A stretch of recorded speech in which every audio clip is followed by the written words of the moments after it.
guys, I'm back with some tips on enrichment ideas for your dogs during this quarantine time. So first, I wanted to talk a little bit about long lines. This is a long line, it's 30 feet long. It's made out of biothane, which is a material that just wicks away dirt and water. And I think these are a really good tool when we're out walking our dogs because it gives them more opportunity to explore than just your traditional 6 or 8 foot lead. So something like this is going to be really useful if you have a local open field or park where it's maybe too restrictive to go off leash, but you want to give your dog a little more room to move freely. I think this is really a wonderful tool, and I just wanted to stress that when you're out on your walks with your dog, allow them to sniff, allow them to just take in what's around them rather than just walking like a soldier, because all those little types of enrichment really add up to your dog just reaching a point of relaxation on the walk. So that's just a little bit about biothane long lines. Again, this is 30 feet long. I got it online from a brand called Canine, and there are a lot of other makers out there, so I hope that that could be a useful tool for you guys. Another thing I wanted to talk about is making our dogs' meals more of a puzzle or a game.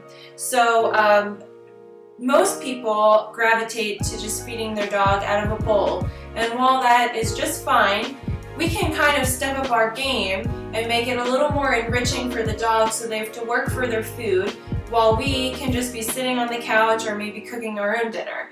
So I have a basket that I keep in my kitchen, and I try to give my dogs at least one meal a day out of a puzzle toy so that they can kind of find it a little enriching and work for their food. So I have some different options here that I've kind of acquired either online or just used, even at Goodwill. I mean, you can find a lot of this stuff pretty cheap.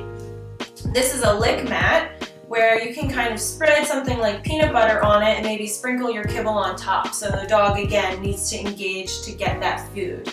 This is another great toy. You just put your kibble in the top and you adjust the difficulty by pulling this little lip over, and the dogs just kind of bobble it and kibble will disperse out.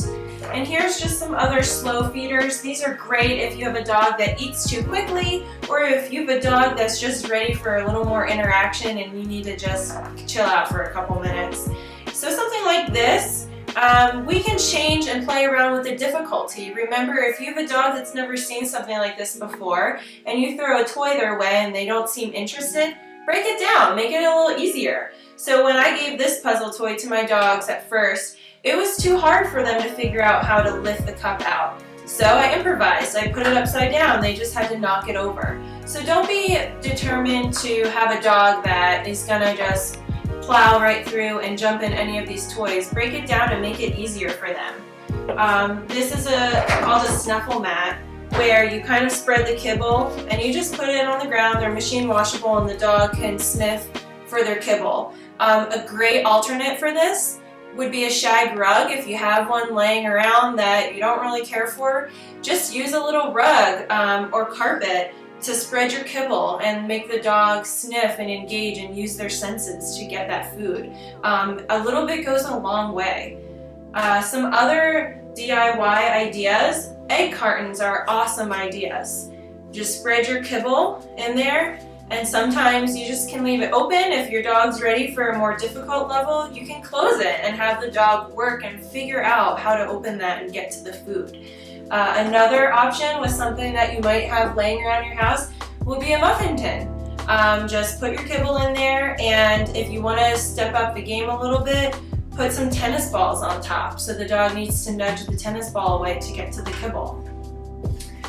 If you have a puppy and you happen to have some Kongs laying around, this is similar to a Kong. It's called a West Paw Topple. They're dishwasher safe, which is really nice.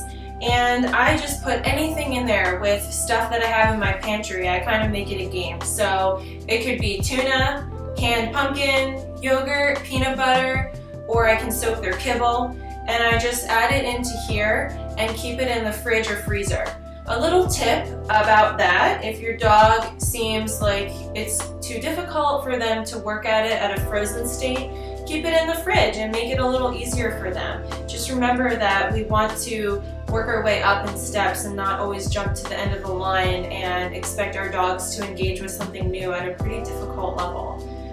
Again, here's some other ideas. I found these at Goodwill. They're just little treat dispensing bones, and this was another Goodwill find. So you just end up accumulating stuff, but again, I hope some of these options with things you have at home are useful and more cost efficient right now. Thanks guys.